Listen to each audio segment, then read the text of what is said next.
Bonjour et bienvenue à toi. Je suis ravie de te retrouver pour ce 10e épisode de Enquête de sens. Dans cette saison 2 qui commence aujourd'hui, j'ai envie de t'accompagner à prendre ta place. La première saison, elle était autour de trouver ta place. Il s'agissait pour moi de te donner des clés pour t'aider à mieux te connaître, à mieux te comprendre, pour tout simplement t'autoriser à être qui tu es. Dans cette deuxième saison, je vais te donner des clés pour que tu puisses davantage te mettre dans l'action, petit à petit construire une vie qui te ressemble et qui soit pour toi épanouissante. Et aujourd'hui, je vais commencer avec un épisode pour te donner un peu plus conscience des enjeux qui sont liés particulièrement à ta personnalité et te donner des clés pour t'aider à surmonter ça. Ce premier trait de personnalité qui ressort beaucoup chez toi, c'est certainement ton enthousiasme. Tu es quelqu'un de passionné, qui met du cœur aux choses, qui est aussi très curieux, qui va avoir envie de vivre plein de nouvelles expériences, de rencontrer plein de gens. Les enjeux liés à ça, à ton enthousiasme débordant, à ton cœur vraiment ouvert, c'est que tu risques de perdre du focus dans ce que tu fais. Tu risques de t'éparpiller, de ne pas être très centré et finalement tout ça va ralentir tes projets et ta réalisation. Alors une clé concrète pour t'aider là-dedans, c'est déjà de prendre le temps de clarifier ton objectif futur, ce que tu souhaites atteindre.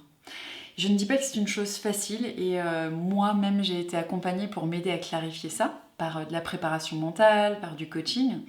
Donc je t'invite, si tu le peux, à être accompagnée, sinon à réfléchir à qu'est-ce que tu souhaiterais à l'échelle de 10 ans peut-être atteindre, quelle personne aimerais-tu être dans 5 ans.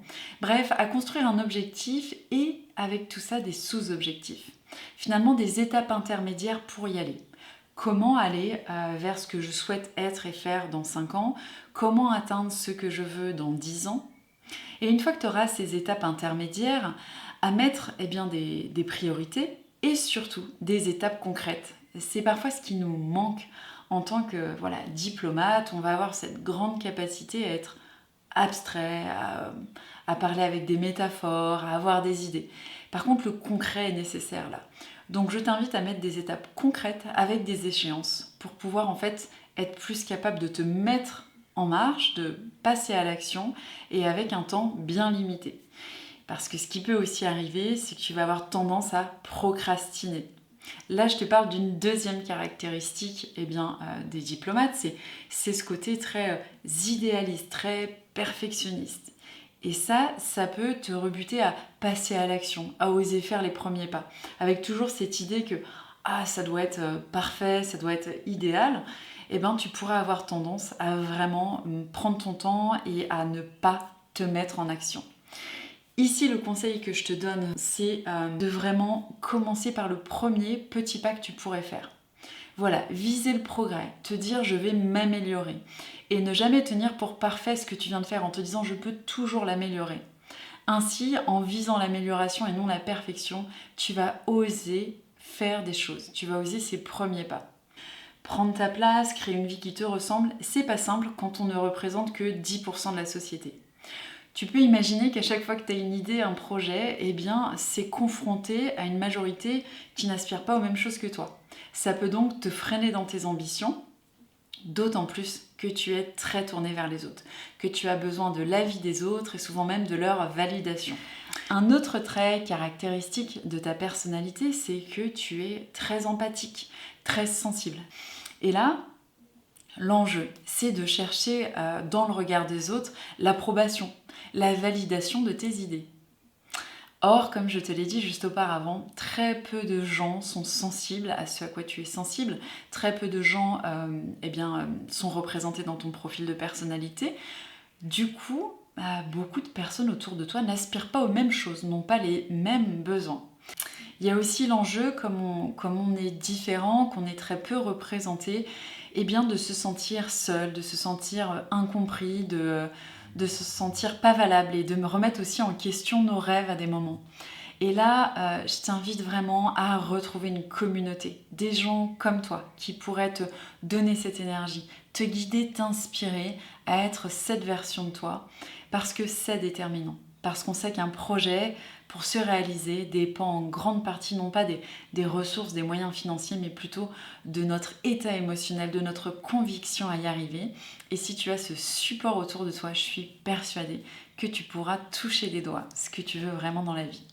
Un autre trait qui est caractéristique chez toi, c'est ta capacité à voir loin, à avoir une vision, comme j'en parlais, cet idéalisme.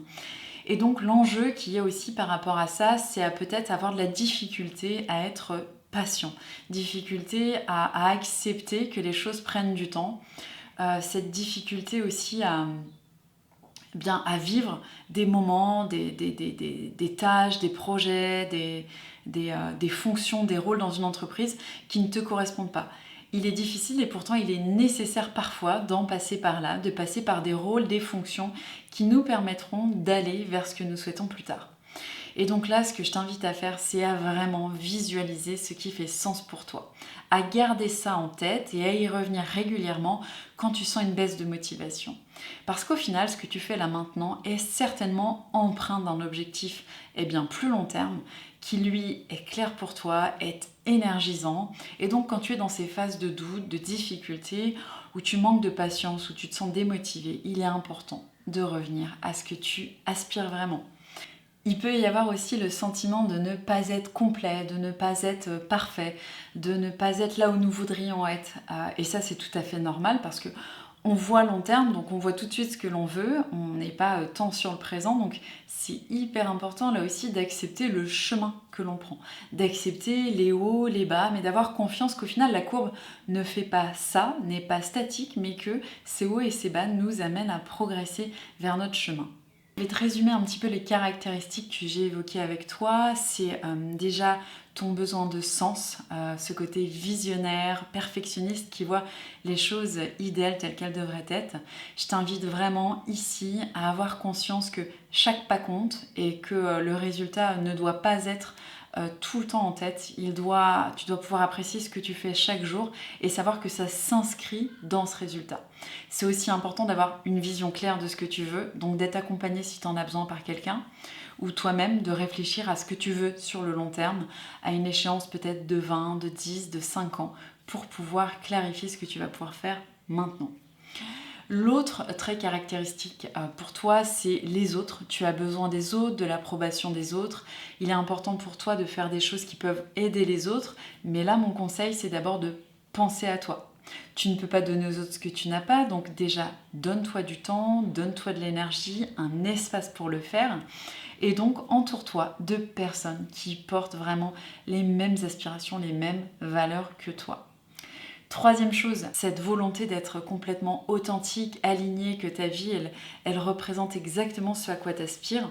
Et là, je te dirais, il va être important d'être patient, de se dire que tout se construit pas à pas et que l'authenticité n'est pas toujours en accord avec les contraintes de la réalité. Il est important d'accepter que tu es dans ce monde avec une réalité et qu'il faudra trouver l'équilibre. Ne pas t'oublier, c'est une clé, mais aussi ne pas chercher à complètement t'imposer dans cette vie. Pour ne pas souffrir, pour ne pas être rejeté et tout simplement pour trouver aussi les ressources pour pouvoir vraiment te lancer. Je viens de te présenter quelques enjeux qui sont liés à tes traits de personnalité et j'espère qu'ils t'aideront à anticiper pour tes nouveaux projets certaines décisions, certaines actions. Je me réjouis de te retrouver la semaine prochaine. On ira un peu plus en détail sur ce qui peut te permettre d'avancer davantage dans tes projets. J'espère que cet épisode t'a plu. N'hésite pas à t'abonner, à liker ou à partager avec des gens qui te semblent être très sensibles, très intuitif, bref, qui te ressemble et qui pourrait être intéressé par ce que j'ai à partager. Je me réjouis de te retrouver et je te dis à la semaine prochaine. À bientôt.